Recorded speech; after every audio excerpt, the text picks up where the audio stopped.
Hey guys, Frosty Knives here, back with another book review, and today we are going to be reviewing the brand new Stephen King book, The Outsider. This was literally published, I believe, 2 weeks ago. This is brand new King. And it clocks in at 560 pages. So let's talk about it. And the first thing I want to say is I hate this cover. Whoever made this cover should be fired, rolled in honey, dipped in lava, and shot through the rectum. That's a little harsh. I do not like this cover, though. I really don't like this cover. I feel they could have done a better job. Here's hoping to a better cover for the paperback. Picked this up at my local library, so this is not my copy. But I did read it. So let's talk about it. And I know I usually give everybody a synopsis, sort of a detailed synopsis of the book. Well, I'm not going to do that with this book because it's brand new. Normally I give a detailed synopsis of the Stephen King books that I review, but those books have been out. In most instances, those books have been out for decades, and people have had the opportunity to read them. Decades of opportunity to read them. Because this is brand new, people may not have had the opportunity to read this yet, so I am not going to spoil it. I will, however, read you the synopsis that's on the inside cover, so you get a gist of what the book is about. In The Outsider, Stephen King delivers one of his most unsettling and compulsively readable stories. An 11-year-old boy's violated corpse is found in a town park. It's quite graphic. Eyewitnesses and fingerprints point unmistakably to one of Flint City's most popular citizens. He is Terry Maitland, Little League coach, English teacher, husband, and father of 2 girls. Detective Ralph Anderson, whose son Maitland once coached, orders a quick and very public arrest. The case seems ironclad, especially when Anderson and the district attorney are able to add DNA evidence to go with the fingerprints and witnesses. But Maitland has an alibi. And it turns out his story has incontrovertible evidence of his own. And there's the rub. There is a whole lot of evidence. Forensic evidence, eyewitness evidence, all kinds of evidence point to the fact that Terry Maitland is guilty of this crime. There is also an equal amount of evidence, video evidence, eyewitness evidence, DNA evidence point to the fact that Terry Maitland was nowhere in the state when this crime occurred. So that's the rub. How can 2 opposing stories be true? What happens to a family when an accusation of this magnitude is delivered? When must reason or rationality be abandoned in order to explain the inexplicable? As the investigation expands and horrifying answers begin to emerge, King's propulsive story kicks into high gear, generating strong tension and almost unbearable suspense. Terry Maitland seems like a nice guy, but is he wearing another face? Yada, yada, yada. That's the story. And this is an investigation. So at the heart of it, now I've heard this book is described as a mix of straddling 2 genres. A crime novel, which then switches into a horror novel. I disagree. It is a crime novel with supernatural elements. So it's not like part of it is a crime novel and then it switches off and now we're reading a horror story. It is a crime novel from beginning to end. This is a murder mystery. It just so happens that this is a murder mystery with a supernatural twist. So it never stops being a crime novel. It becomes a complete horror story. It's always a crime novel with a supernatural sort of flavor to it. Very similar to what Stephen King did with End of Watch, which was the last Brady Hartsfield book. Very similar. It was a crime novel with supernatural elements in that case. Same as in here. So the book is fairly easy to read. Lots, again, standard, great characterization by Stephen King. There is a character in here who shows up. A character from Stephen King's, some of his previous novels. I'm not going to spoil who it is. But a character from a previous Stephen King novel, or a couple of Stephen King novels, does show up about halfway through the book. to help with the investigation. Very cool. That was a nice tie-in. Nice tie-in to the whole thing. It's got a great cast of characters, a great cast of police and whatnot. Good cast. A couple of surprising twists. And it's a few surprising twists sort of early on. Like really early on, there's a couple of surprising twists that I won't give away. And then we have the story of what the supernatural story is, and then we have the resolution. So all in all, I mean, it is a very coherent, very well-paced story from beginning to end.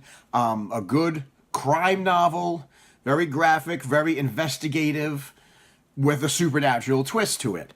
Not a lot happens in this book. So there are some things that... the horror elements of it, in my opinion, they're very subdued. And here are some of the concerns or issues that I have with this book. We are told what the supernatural is. It is explained what the supernatural is. It's not explained well, but it is explained. Does it need to be explained well? Do we have to be led by the hand? Does it have to be spelled out literally what this supernatural thing is? No, but we sort of expect that from Stephen King. A lot of reviewers have reviewed this book, compared this to it. And a lot of reviewers have compared the supernatural being in this book to Pennywise. Not even close. Not even close. I'm not saying that, you know, there's some speculation where there's always speculation when a new Stephen King book comes out. How does it fit? How does it fit into the universe? Is it part of the tower? Is it part of something else? Is this creature the same as Pennywise? There's always these speculations that go on. In my opinion, it's not. It's not related to it. It was very well fleshed out. It was very well explained. The creature in it was very well... Pennywise was very well explained. Where he come from, what his motivations are. This being shares similarities to Stephen King, to it. But you got to realize that Stephen King has written over 50 some odd books. At some point, his own literature is going to overlap. He is going to rehash the same thing in other books that he's used in previous books. That's just the way it is when you've had a 40-year career, when you've written close to 60 books and screenplays and movies and TV shows. Some of your shit is going to overlap. That doesn't mean they're connected. That just means you're running out of ideas and some of your shit is going to overlap. That's just the way it is. So I don't think this creature is supposed to be connected to anything. There's a couple of nod of things here and there. I don't think it's part of the tower. I don't think it's part of the Pennywise universe. I don't think they're the same creature. I don't think this is part of the Macroverse. I think it's just a thing that shows up in a Stephen King book. So let's talk about the resolution, right? Let's talk about how the book ended. Flat. The book does chug along. And it does really well with the setup, really well with the crime, really well with the investigation, really well with all the stuff that's going on, really well with the investigation of what this thing is, and as they move from place to place and follow its trail. Really well done. We get the confrontation finally at the end of the book, like 30 pages from the end, right? We finally get the confrontation between the two main characters and this thing, this confrontation.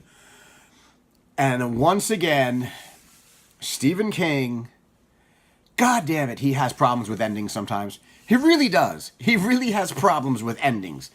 And I didn't really like it was flat.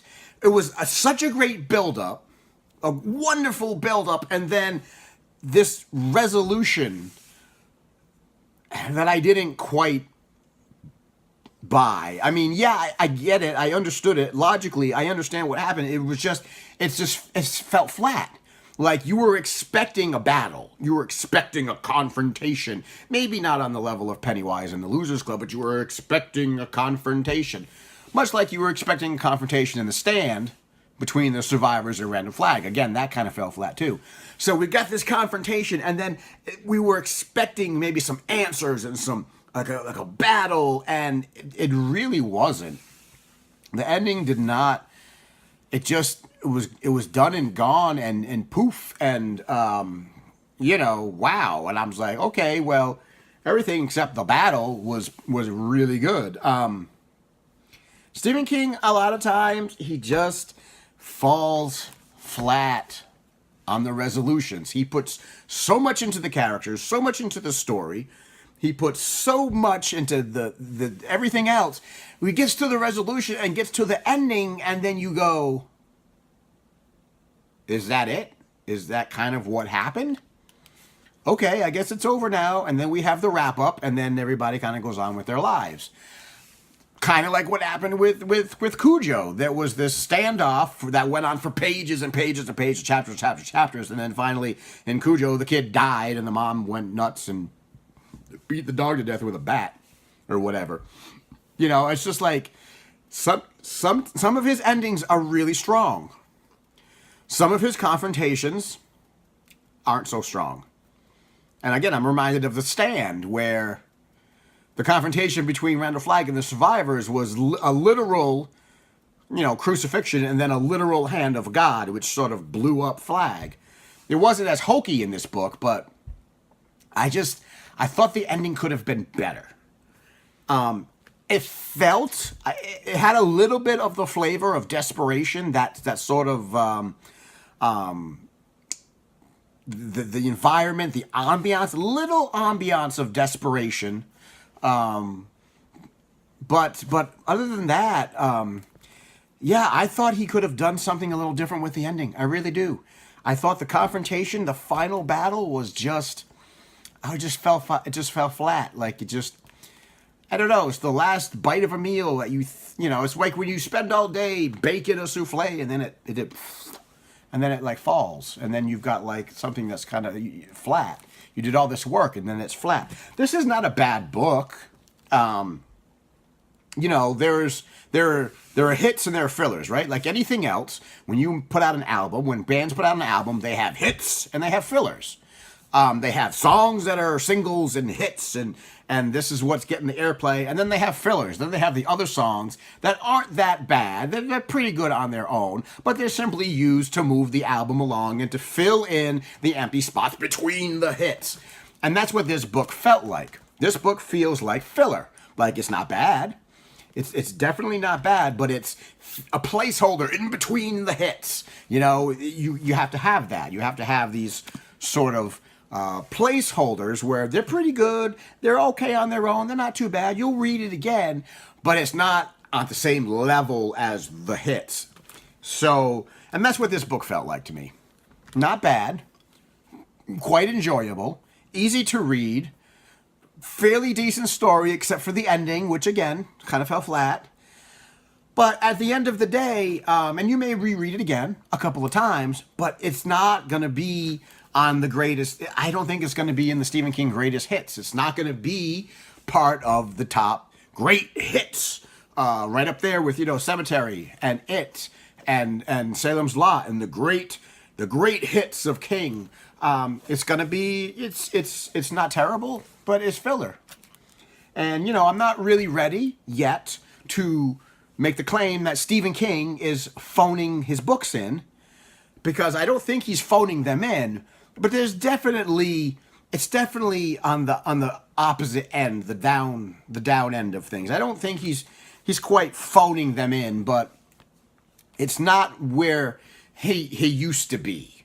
Let's put it that way. Not to say that this is bad. I did give this a 4 stars on Goodreads, and I'm going to give this out of 1 out of 5. I'm going to give it a 4 because I still think it's a good book.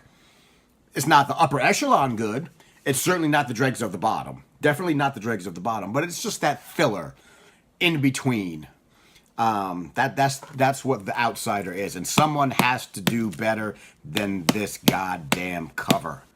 I hate this cover, and I know why they did it, and when you read the book, you'll know why they did it, but god damn, I hate this cover. And that's going to be the takeaway. You're going to say, the takeaway is, you're going to watch this video, you're going to say, wow, he hates the goddamn cover. That's the takeaway. Hate the cover. So yeah, I would definitely read it. Read it, pick it up, read it. Do I think you should buy the hardcover? Well, that's up to you. If you're into that kind of stuff, you like to collect hardcovers or get Stephen King books when they come out right away. It's definitely worth a read. I would not say skip it. I would say read it. You'll enjoy it. You'll love the cameo that's in it. Ties it in nicely to some of his other work. So you won't be disappointed. You're not going to feel like you've wasted your time. Like your 560 pages won't be wasted. You just might feel like it's like having a Coke. You crack that Coke open, right? And it's cold. And you take the first sip, and that carbonated acid hits the back of your throat, and you're like, oh God, this is gonna be delicious. And you drink it, but you don't drink it all in one setting. You drink it, you sip it, you want to savor it. But by the time you get to the bottom of the Coke, the carbonation is gone. It's not ice cold anymore. It's sort of room temperature. The bubbles are missing. And the flavor has just fallen flat. It's flat. So this is kind of like reading this book. You get the buzz and the bubbles and the combination. And then you get to the end, and those last couple dregs are very sugary and still satisfying, but they're flat. You wish you could go back to that first crack. And you want to hold that feeling for the whole book. So there's an analogy for you. Do with it as you will. So guys, that is my review of The Outsider. I also thought that I really didn't like the name, The Outsider. Maybe it could have been a different name, and I had a few ideas in my head as I was reading it. I'm like, you could have called it a couple of different other things, but he went with The Outsider, and that's that's okay. It's certainly not the worst title that he's ever churned out. But again, I guess it fits the cover. The Outsider by Stephen King. So this is one of two books that Stephen King's going to be publishing this year. The second book is coming out later on, I believe in the fall, and I believe it's going to be called Elevation. It's going to be, from what I've read, about 170 pages, so it's not going to be it's not going to be a full-length novel. It's more like a novella. It's going to be under 200 pages, and it might be set in Castle Rock. I'm not sure. I think that's what I read, but I could be wrong. Somebody will correct me. They always do. So that's the next book that's coming out this year. He's still chugging along. So guys, that's my review of The Outsider. And as always, like, comment, subscribe, share it, tell your friends, tell your enemies, and until next time, I will see you in the next video.